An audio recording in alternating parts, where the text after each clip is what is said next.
নমস্কাৰ স্বাগতম জনাইছো প্ৰাইম টাইম 18 ষ্টুডিঅ'ত মই ৰশ্মিতা নমস্কাৰ ষ্টুডিঅ'ত মই প্ৰাঞ্চল এতিয়াও সন্ধান উলিয়াব পৰা নাই ডিফুত দুৰ্বৃত্তৰ গুলিত মৃত্যু হোৱা মহিলাগৰাকীৰ হত্যাকাৰীক হুৱাপাতিতে দুৰ্বৃত্তই গুলিয়াই হত্যা কৰিছিল হুকুৰি টিছপিক বিবাহ বিচ্ছেদৰ পিছত দুই ভগ্নীৰ সৈতে বাস কৰিছিল প্ৰাক্তন উগ্ৰপন্থী সদস্যৰ পত্নী হুকুৰি টিছপিয়ে হত্যাকাণ্ডক তীব্ৰ ভাষাৰে গৰিহণা দি দোষীক দৃষ্টান্তমূলক শাস্তি দিয়াৰ দাবী জনাইছে কাৰ্বি আংলং স্বায়ত্তশাসিত পৰিষদৰ CEM তুলিৰাম ৰংহাঙে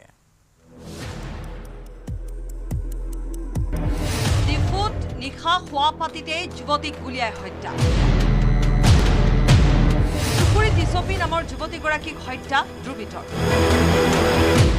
ডিফুৰ 12 নং ৱাৰ্ডৰ আৰলং লাংছত ঘটিলে চাঞ্চল্যকৰ ঘটনা বিদ্ৰোহীৰ সৈতে যোগাযোগ থকাৰ বাবে দুৰ্বৃত্তৰ চিকাৰ হ'ল নেকি হুকুৰি টিছপি নিশা প্ৰায় 1 বাজিছিল বাহৰ বেৰা আৰু মাটিৰ মজিয়াৰ তলেৰে খিন্দি খান্দি ঘৰটোত প্ৰৱেশ কৰিছিল অচিনাকি দুৰ্বৃত্ত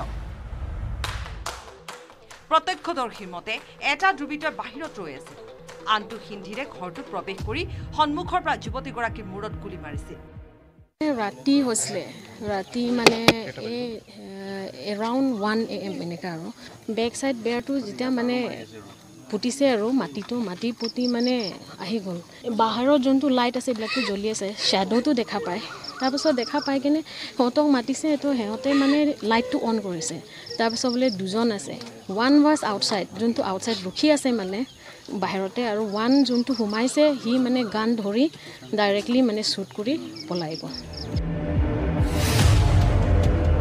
কিন্তু কোনে কিয় সংঘটিত কৰিলে এই হত্যাকাণ্ড আৰক্ষীৰ হাততো কোনো তথ্য নাই দেখা পাওঁ যে যি ভিক্টিমগৰাকী আছে তেখেত মজিয়াত পৰি আছে আৰু লগতে আমি বুলেটৰ এটা খালী কেজ আমি ইয়াতে ৰিকভাৰী কৰোঁ গতিকে এতিয়ালৈকে ইনভেষ্টিগেশ্যন চলি আছে প্ৰিলিমিনাৰী ইনভেষ্টিগেশ্যনৰ বিশেষ একো ক'ব নোৱাৰিম বাকী এইটোৱে ক'ব বিচাৰোঁ যে 3গৰাকী ইয়াতে তেওঁলোক চিষ্টাৰ আছিল তেওঁলোক একেলগে ইয়াতে কলেজত পঢ়ি আছিল আৰু তেওঁলোকেই থাকে ইয়াতে ইফালে কাৰ্বি আংলং স্বায়ত্তশাসিত পৰিষদৰ মুখ্য কাৰ্যবাহী তুলিৰাম ৰংহাঙে আগবঢ়োৱা তথ্য মতে নিহত যুৱতীগৰাকীৰ সৈতে আছিল বিদ্ৰোহী যুৱকৰ সম্পৰ্ক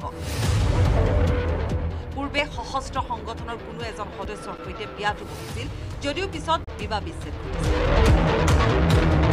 কিন্তু সোমবাৰে ঘৰটোত প্ৰৱেশ কৰা দুৰ্বৃত্তৰ সৈতে যুৱতীৰ কি সম্পৰ্ক সেয়া কিন্তু এতিয়াও ৰহস্য মই কাৰ্বি আংলং অট'নমাছ কাউন্সিল তৰফৰ পৰা বা কাৰ্বি আংলং ৰাইজৰ মই নিন্দা কৰিছোঁ যাতে এনে ধৰণৰ ঘটনা যাতে ভৱিষ্যত নহয় মই এনেই শুনিছোঁ আগতে উগ্ৰপন্থীৰ লগতে তেওঁ বিয়া হোৱা কিন্তু সেই উগ্ৰপন্থীৰ লগত তেওঁ ডাইভৰ্চো কৰা হৈছে ডাইভৰ্চ কৰাৰ পিছত তেওঁ অকলে থাকে আৰু লগতে ইয়াৰ ছোৱালীবিলাক দুজন ভাড়া ঘৰ আছে ছোৱালীবিলাকে পঢ়ি আছে ৰাতি আহি কোনে মাৰি থৈ গৈছে সেইটো আজি তাৰিখলৈকে কোনেও গম পোৱা নাই ইফালে যুৱতীগৰাকীয়ে ভাড়ালৈ থকা ঘৰটোত থকা আন সদস্যও দুৰ্বৃত্তৰ গুলীচালনাক লৈ হতচকিত হৈ পৰিছে কিয়নো বিগত কিছু বছৰ ঘৰুৱা কামৰ সহায়ক হৈ থকা যুৱতীগৰাকীৰ কোনো ধৰণৰ ৰহস্যজনক লোকৰ সৈতে সম্পৰ্ক নাছিল আৰক্ষীৰ ঘটনাস্থলীত উপস্থিত হৈ মজিয়াত পৰি থকা মৃতদেহটো উদ্ধাৰ কৰাৰ লগতে এটা খালী কাৰ্টিজ উদ্ধাৰ কৰে আনহাতে মৃতদেহটোৰ মৰণোত্তৰ পৰীক্ষাৰ বাবে ডিফু মেডিকেল কলেজ হাস্পাতাললৈ প্ৰেৰণ কৰা হৈছে ডিফুত সংঘটিত এই জঘন্য ঘটনাক কঠোৰ ভাষাৰে নিন্দা কৰিছে কাৰ্বি আংলং স্বায়ত্তশাসিত পৰিষদৰ মুখ্য কাৰ্যবাহী তুলিৰাম ৰংহাঙে ডিফুৰ পৰা নিৰ্মল থাপাৰ সহযোগত news desk report news 18 Assam north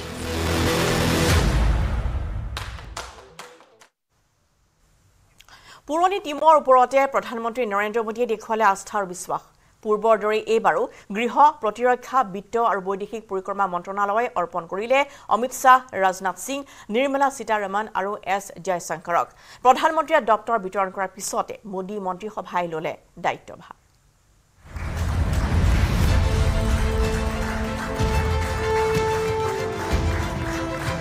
দপ্তৰ বিতৰণ সম্পন্ন দায়িত্ব ল'লে মন্ত্ৰীসকলে মন্ত্ৰীসভাৰ হট সিটত বহিল কোন কোন মঙ্গলবাৰে মোদী চৰকাৰৰ সকলো মন্ত্ৰীয়ে সমজি ল'লে নিজ নিজ বিভাগৰ দায়িত্ব অমিত শ্বাহৰ পৰা পবিত্ৰ মাৰ্ঘেৰিটালৈকে সকলো বহিল নিজ নিজ কাৰ্যালয়ত ৭২ জনীয়া মন্ত্ৰীমণ্ডলত আছে ৩০ গৰাকী কেবিনেট মন্ত্ৰী আৰু ৫ গৰাকী স্বতন্ত্ৰ ৰাজ্যিক মন্ত্ৰী সোমবাৰে প্ৰধানমন্ত্ৰী নৰেন্দ্ৰ মোদীয়ে কাৰ্যভাৰ গ্ৰহণ কৰিছিল তাৰ পিছতে মন্ত্ৰীসকলৰ মাজত বিতৰণ কৰা হয় দপ্তৰসমূহ ডাঙৰ ৪টা মন্ত্ৰালয় বিজেপিৰ দখলতে ৰাখিলে মোদীয়ে পুৰণি টিমৰ ওপৰতে পুনৰ আস্থা আৰু বিশ্বাস দেখুৱালে মোদীয়ে গৃহ বিভাগ প্ৰতিৰক্ষা বিভাগ বিত্ত আৰু বৈদেশিক পৰিক্ৰমা মন্ত্ৰালয়ত সলনি কৰা নাই মন্ত্ৰী পূৰ্বৰ দৰেই এইবাৰো গৃহমন্ত্ৰী হ'ব অমিত শ্বাহ প্ৰতিৰক্ষা মন্ত্ৰী হ'ব ৰাজনাথ সিং বিত্ত মন্ত্ৰী হৈ থাকিব নিৰ্মলা সীতাৰমণ আৰু বিদেশ মন্ত্ৰী হৈ থাকিব এছ জয়শংকৰ বিদেশ মন্ত্ৰীৰ দায়িত্ব পুনৰ গ্ৰহণ কৰি এছ জয়শংকৰে কয় যে চীন আৰু পাকিস্তানৰ সৈতে ভাৰতৰ সম্পৰ্ক পৃথক চীনৰ সৈতে সীমা সমস্যা সমাধানৰ চেষ্টা অব্যাহত থাকিব আৰু পাকিস্তানৰ সৈতে সীমান্তৰ সিপাৰৰ পৰা চলি থকা সন্ত্ৰাসবাদৰ সমাধান সূত্ৰ বিচৰা হ'ব অমিত শ্বাহে গৃহ মন্ত্ৰালয়ৰ দায়িত্ব গ্ৰহণ কৰে মঙলবাৰে ইয়াৰ লগতে কোঅপাৰেশ্যন মন্ত্ৰালয়ৰো কাৰ্যভাৰ গ্ৰহণ কৰে অমিত শ্বাহে প্ৰতিৰক্ষা মন্ত্ৰালয়ৰ দায়িত্ব গ্ৰহণ কৰে ৰাজনাথ সিঙে কাৰ্যভাৰ গ্ৰহণ কৰি ৰাজনাথ সিঙে কয় যে ভাৰতৰ অখণ্ডতা আৰু সাৰ্বভৌমত্ব ৰক্ষাৰ বাবে সীমান্ত সুৰক্ষাই হ'ব তেওঁৰ প্ৰধান লক্ষ্য লগতে প্ৰতিৰক্ষাৰ ক্ষেত্ৰত মেক ইন ইণ্ডিয়াত সৰ্বাধিক গুৰুত্ব দি প্ৰতিৰক্ষাৰ ৰপ্তানি বৃদ্ধিৰ বাবেও লোৱা হ'ব শক্তিশালী পদক্ষেপ অমিত শ্বাহ ৰাজনাথ সিং আৰু এছ জয়শংকৰৰ উপৰি মোদীৰ টিমৰ আন এগৰাকী কাণ্ডাৰী নিৰ্মলা সীতাৰমণেও মঙলবাৰে গ্ৰহণ কৰিলে বিত্ত মন্ত্ৰালয়ৰ দায়িত্ব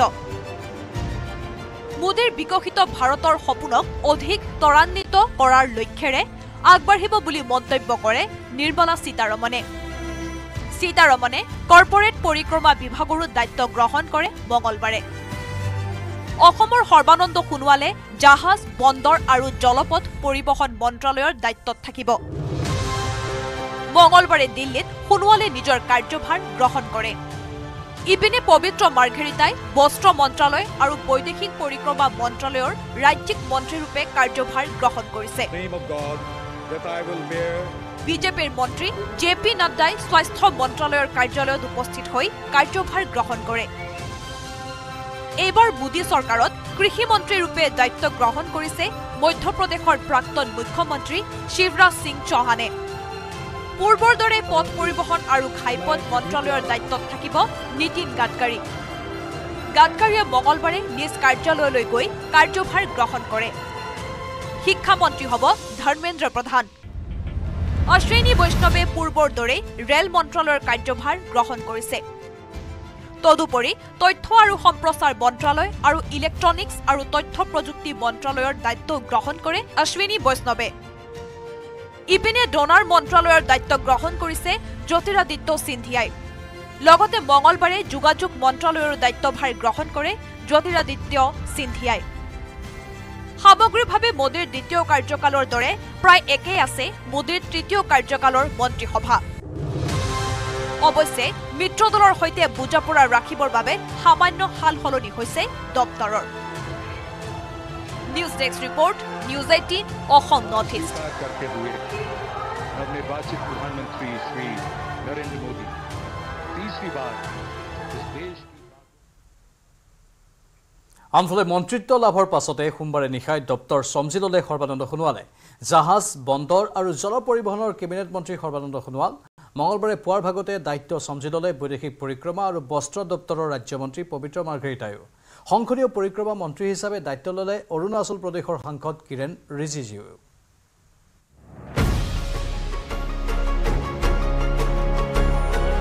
মোদীৰ তৃতীয় কাৰ্যকালৰ মন্ত্ৰীসভাত অসমৰ দুজন মন্ত্ৰী সৰ্বানন্দ সোণোৱাল আৰু পবিত্ৰ মাৰ্ঘেৰিটা মঙলবাৰে সতীৰ্থ মন্ত্ৰীসকলৰ লগতে নিজ মন্ত্ৰালয়ৰ দায়িত্ব চমজি ল'লে অসমৰ দুই কেন্দ্ৰীয় মন্ত্ৰীয়ে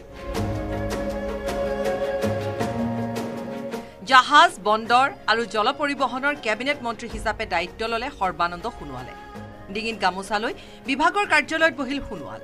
উল্লেখযোগ্য যে এইবাৰ সোণোৱালৰ পৰা কৰ্তন কৰা হৈছে পূৰ্বৰ আয়ুষ দপ্তৰ। ইপিনে প্ৰথমবাৰলৈ মন্ত্ৰী হোৱা ৰাজ্যসভাৰ সাংসদ পবিত্ৰ মাৰ্ঘেৰিটাইও গ্ৰহণ কৰিলে নিজৰ কাৰ্যভাৰ। দুটা মন্ত্ৰালয়ৰ ৰাজ্যিক মন্ত্ৰীৰ দায়িত্বত থাকিব পবিত্ৰ মাৰ্ঘেৰিটা। মন্ত্ৰী মাৰ্ঘেৰিটাক দিয়া হৈছে বৈদেশিক পৰিক্ৰমা মন্ত্ৰালয়ৰ দৰে অতি গুৰুত্বপূৰ্ণ মন্ত্ৰালয়ৰ ৰাজ্যিক মন্ত্ৰী। এছ জয়শংকৰৰ সৈতে থাকি দেশৰ হৈ কাম কৰিব পবিত্ৰ মাৰ্ঘেৰিটাই। বিদেশ মন্ত্ৰালয়ৰ লগতে মাৰ্ঘেৰিটাক দিয়া হৈছে বস্ত্ৰশিল্প বিভাগৰ ৰাজ্যিক মন্ত্ৰী। কেবিনেট মন্ত্ৰী গিৰিৰাজ সিঙৰ সৈতে বস্ত্ৰশিল্প বিভাগৰ দায়িত্বত থাকিব মাৰ্ঘেৰিটা। মঙলবাৰে বিভাগৰ কাৰ্যালয়ত নিজৰ দায়িত্ব গ্ৰহণ কৰিলে মন্ত্ৰীগৰাকীয়ে। বিভাগৰ বিষয়াই ফুলৰ তোৰাৰে আদৰণি জনায় মন্ত্ৰী মাৰ্ঘেৰিটা। অৰুণাচল প্ৰদেশৰ সাংসদ কিৰেণ ৰিজিজুৱে দায়িত্ব ল'লে সংসদীয় পৰিক্ৰমা মন্ত্ৰী হিচাপে। পূৰ্বে আৰ্ট ছায়েন্স বিভাগৰ মন্ত্ৰী আছিল কিৰেণ ৰিজিজু। সংসদীয় পৰিক্ৰমা বিভাগৰ লগতে সংখ্যালঘু পৰিক্ৰমা বিভাগৰো মন্ত্ৰীৰূপে দায়িত্ব গ্ৰহণ কৰিছে কিৰেণ ৰিজিজুৱে। News desk report, news 18 Assam north east.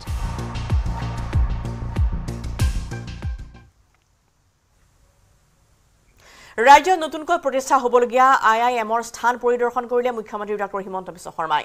কামৰূপৰ মাৰভিটাত স্থাপন হ'ব উত্তৰ পূবৰ দ্বিতীয়খন উচ্চ শিক্ষা প্ৰতিষ্ঠান। কিছুদিন পূৰ্বে অসমত IIM স্থাপনৰ কেন্দ্ৰীয় চৰকাৰে জনাইছিল অনুমোদন। শ্বিলঙৰ পিছত অসমত স্থাপন হ'ব উত্তৰ পূবৰ দ্বিতীয়খন ইণ্ডিয়ান ইনষ্টিটিউট অফ মেনেজমেণ্ট। 500 বিঘা ভূমিত স্থাপন কৰা হ'ব উচ্চ শিক্ষা প্ৰতিষ্ঠানখন। স্থান পৰিদৰ্শনৰ সময়ত মুখ্যমন্ত্ৰীৰ সংগ দিলে শিক্ষামন্ত্ৰী ডক্টৰ ৰণোজ পেগু আৰু পলাশবাৰীৰ বিধায়ক হেমাংগ ঠাকুৰীয়াই। আজাৰা ৰাজধৰ বৰা হাইস্কুলৰ নতুন ভৱনৰ লগতে জালুকবাৰীৰ হজ ভৱনৰ নিৰ্মাণ কাৰ্য পৰিদৰ্শন কৰিলে মুখ্যমন্ত্ৰীগৰাকীয়ে। IIT আৰু এইমছৰ দৰে ইণ্ডিয়ান ইনষ্টিটিউট অফ মেনেজমেণ্ট, যাক IIM বুলি কোৱা হয়, ইও এখন সৰ্বভাৰতীয় শিক্ষা প্ৰতিষ্ঠান। এখন ৰাজ্যত যদি IIM থাকে, IIT থাকে আৰু এইমছ থাকে, এক প্ৰকাৰ শিক্ষাৰ যিটো চাৰ্কেল বা সৰ্বভাৰতীয় প্ৰতিষ্ঠানৰ যিটো বৃত্ত, সেইটো সম্পূৰ্ণ হয়। উত্তৰ পূৰ্বাঞ্চলৰ কাৰণে এখন IIM কেন্দ্ৰত কংগ্ৰেছ চৰকাৰ থাকোঁতে, ডক্টৰ মনমোহন সিঙৰ চৰকাৰ থাকোঁতে অনুমোদন কৰা হৈছিল। সেই সময়ত ৰাজ্য চৰকাৰে যথেষ্ট প্ৰচেষ্টা চলাইছিল যে IIMখন অসমত দিব লাগে। কিন্তু সেই সময়ত ডোনাৰ মন্ত্ৰী মেঘালয়ৰ কিন্দিয়া ডাঙৰীয়া থকাৰ বাবে উত্তৰ পূৰ্বৰ বাবে অনুমোদিত IIMখন শ্বিলঙত স্থাপন হয়। আৰু তাৰ পিছত দ্বিতীয়খন IIM কেন্দ্ৰীয় চৰকাৰে দিব বিচৰা নাছিল, যিহেতু উত্তৰ পূৰ্বৰ কাৰণে এখন IIM ইতিমধ্যে দিয়া হৈছে। আমি কেন্দ্ৰীয় চৰকাৰক বুজাইছিলোঁ যে উত্তৰ পূব 8খন ৰাজ্যৰ এটা সমষ্টি আৰু অসমৰ যিটো ভূগোল আৰু অসমৰ যিটো জনসংখ্যা, তাক উত্তৰ পূৰ্বৰ আন ৰাজ্যসমূহৰ সৈতে মিলোৱাটো উচিত নহয়। আমাক সুকীয়াকৈ চাব লাগে। কেন্দ্ৰৰ চৰকাৰৰ, বিশেষকৈ NDA 2 এই চৰকাৰখনৰ শেষৰ ফালে প্ৰধানমন্ত্ৰী নৰেন্দ্ৰ মোদী ডাঙৰীয়া আৰু শিক্ষামন্ত্ৰী ধৰ্মেন্দ্ৰ প্ৰধান ডাঙৰীয়াই IIM অসমত স্থাপন কৰাৰ বাবে সন্মত হয়। আৰু পলাশবাৰী সমষ্টিত আমি এই IIMখনৰ বাবে মাটি বাৰী প্ৰাৰম্ভিকভাৱে নিৰ্ধাৰণ কৰোঁ। আজি যিহেতু কেন্দ্ৰত প্ৰধানমন্ত্ৰীও একেজনে থাকিলে, শিক্ষামন্ত্ৰীও একেজনে থাকিলে, সেইকাৰণে IIM স্থাপনৰ প্ৰক্ৰিয়াটো আমি ত্বৰান্বিত কৰিব খুজিছোঁ। তেওঁলোকে মোৰ এইটো আবেদন থাকিব যে IIMখন প্ৰথম কোনোবা এটা টেম্পৰাৰী কেম্পাছত হ'লেও আৰম্ভ হওক, যেনেকৈ আমাৰ IIT আদি আৰম্ভ হৈছিলে, আৰু 2 বছৰ 3 বছৰৰ ভিতৰত পলাশবাৰীৰ আমাৰ মূল কেম্পাছলৈকে তেওঁলোক আহিব পাৰিব। এই গোটেই বিষয়বোৰ মই যেতিয়া অহাবাৰ দিল্লীত যাম আলোচনা কৰিম, আৰু তাৰ আগতে মই নিজে এবাৰ মাটি বাৰীখিনি চাই গ'লোঁ। মাটি বাৰীখিনিক লৈ যদি এইখিনি মাটিয়ে আমি চূড়ান্ত বুলি ধৰিছোঁ, ৰাভা হাছঙৰ লগতো মই আলোচনা কৰি ল'ম। তেওঁলোকেও সৈদ্ধান্তিকভাৱে কোনো আপত্তি নাই বুলি কৈছে, খালি অলপ নিয়ম নীতি মানাৰ কথা কৈছে, সেইখিনিও আমি মানিব লাগিব। আৰু ৰাইজৰো সহযোগিতা আমাক লাগিব। ইয়াত আজি ৰাইজৰ যিমান উপস্থিতি, তাৰমানে ৰাইজৰ সহযোগিতাও আছে বুলি আমি ধৰি ল'ব পাৰিম। নেশ্যনেল হাইৱেৰ পৰা এই মাটিলৈ দীঘলকুছি গাঁৱলৈ আৰু এখন মাৰভিটা গাঁৱলৈ, দীঘলকুছি আৰু মাৰভিটা গাঁৱলৈ আমি নতুন ৰাস্তা এটা বনাব লাগিব, যাতে পুৰণা গাঁৱৰ মানুহখিনিৰ কোনো ক্ষতি নহয়। তেওঁলোক যেনেকৈ আছে তেনেকৈ থাকিব পাৰে, যাতে কোনো লেণ্ড একুইজিশ্যন আদি নহয় বা তেওঁলোকৰ অসুবিধা নহয়। গতিকে বিকল্প ৰাস্তা এটা এই কেম্পাছলৈকে আমি বনাম, তাৰ বিষয়েও আজি আমি আলোচনা কৰিছোঁ। আৰু মই ভাবোঁ যে অসমবাসী ৰাইজৰ বহুদিনীয়া প্ৰত্যাশা এটা পূৰণ হ'ব গৈ আছে। মোহন মাঝি উৰিষ্যাৰ নতুন মুখ্যমন্ত্ৰী। 4বাৰৰ বিধায়ক মাঝিক মুখ্যমন্ত্ৰীৰ গুৰু দায়িত্ব অৰ্পণ কৰা হৈছে।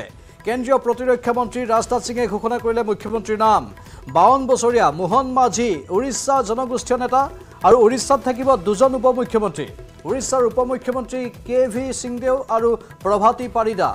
বুধবাৰে মুখ্যমন্ত্ৰীসহ 2 উপ মুখ্যমন্ত্ৰীয়ে ল'ব শপত। শপত গ্ৰহণ অনুষ্ঠানত উপস্থিত থাকিব প্ৰধানমন্ত্ৰী মোদী। প্ৰথমবাৰৰ বাবে উৰিষ্যাত বিজেপি চৰকাৰ গঠন হৈছে। বিজু জনতা দলৰ দীঘলীয়া ৰাজত্বৰ অৱসান ঘটিল উৰিষ্যাত, আৰু এতিয়া বিজেপিৰ চৰকাৰ আৰু বিজেপি চৰকাৰৰ নতুন মুখ্যমন্ত্ৰীগৰাকীৰ নাম হৈছে মোহন মাঝি। উৰিষ্যাৰ নতুন মুখ্যমন্ত্ৰী মোহন মাঝি। 4বাৰৰ বিধায়ক মাঝিক মুখ্যমন্ত্ৰীৰ গুৰু দায়িত্ব অৰ্পণ কৰা হৈছে। কেন্দ্ৰীয় প্ৰতিৰক্ষা মন্ত্ৰী ৰাজনাথ সিঙে ঘোষণা কৰিলে মুখ্যমন্ত্ৰীৰ নাম। 52 বছৰীয়া মোহন মাঝি উৰিষ্যা জনগোষ্ঠীয় নেতা, আৰু উৰিষ্যাত থাকিব এতিয়া 2জনকৈ উপ মুখ্যমন্ত্ৰীও। উৰিষ্যাৰ প্ৰথমগৰাকী উপ মুখ্যমন্ত্ৰী KV সিংদেও আৰু আন এগৰাকী উপ মুখ্যমন্ত্ৰী প্ৰভাতী পাৰিদা। আৰু বুধবাৰে মুখ্যমন্ত্ৰীসহ 2 উপ মুখ্যমন্ত্ৰীয়ে ল'ব শপত, আৰু এই শপত গ্ৰহণ অনুষ্ঠানত উপস্থিত থাকিব দেশৰ প্ৰধানমন্ত্ৰী নৰেন্দ্ৰ মোদী।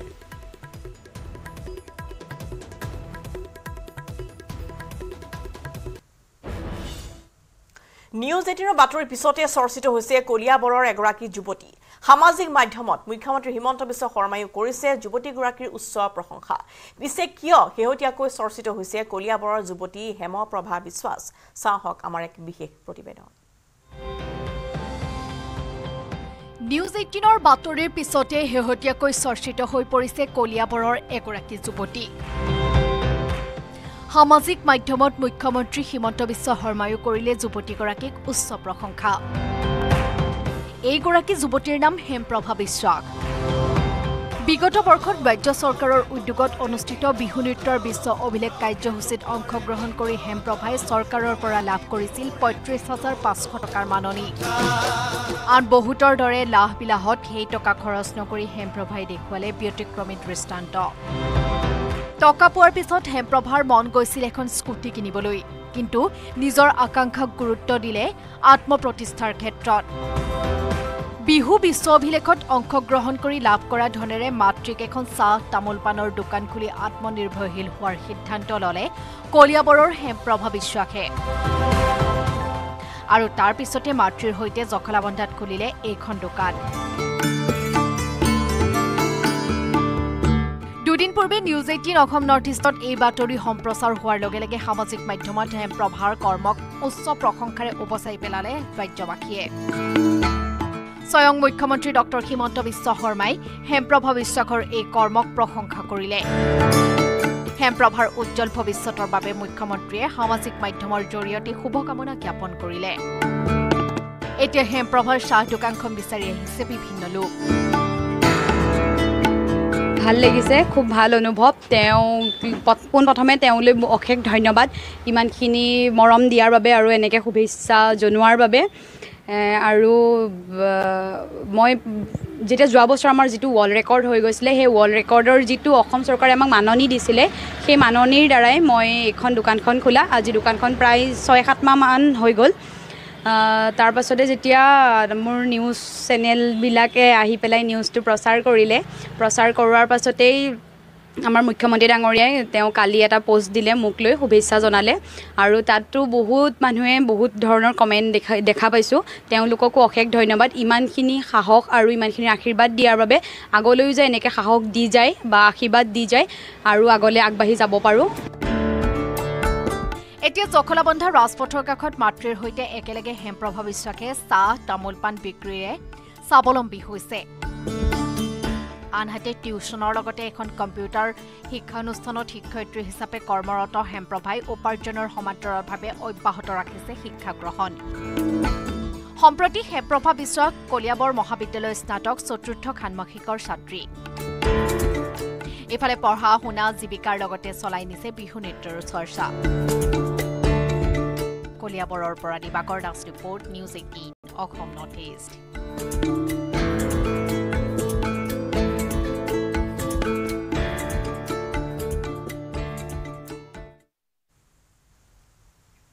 ছোৱালী জুকুৱাৰ বাবে প্ৰাণ গ'ল এজন যুৱকৰ নগাঁৱৰ কন্দলিত সংঘটিত হৈছে এই চাঞ্চল্যকৰ হত্যাকাণ্ড কমল দেউৰী নামৰ এজনক হত্যা কৰি বাগানৰ মাজত পেলাই থৈ যোৱাৰ সন্দেহ স্থানীয় ৰাইজ তথা আৰক্ষীৰ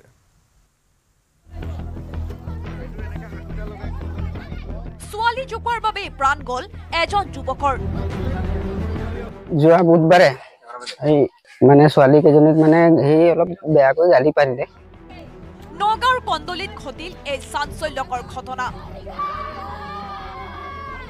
কন্দলিৰ চাহ বাগানৰ মাজত কমল দেউৰী নামৰ এজন যুৱকৰ মৃতদেহ উদ্ধাৰক লৈ পুৱাৰ পৰা অঞ্চলটোত সৃষ্টি হৈছে উত্তেজনাৰ গছত চিপ লগাই থোৱা অৱস্থাত মৃতদেহ উদ্ধাৰ হৈছে যদিও এয়া হত্যাকাণ্ড বুলি স্পষ্ট দাবী তুলিছে স্থানীয় ৰাইজে এটোতো নিজে ফাঁচি লাগি মৰা নাই আঁঠু চাঠু গোটেই তেজ ওলাই আছে তেওঁলোকে লগাই দিছে মানে লগাই দিছে কোন জড়িত আছে এইটো জড়িত ৰঞ্জিত তাঁতী আৰু কাৰ্তিক তাঁতী প্ৰথমৰ পৰা শুনক কি ঘটিছিল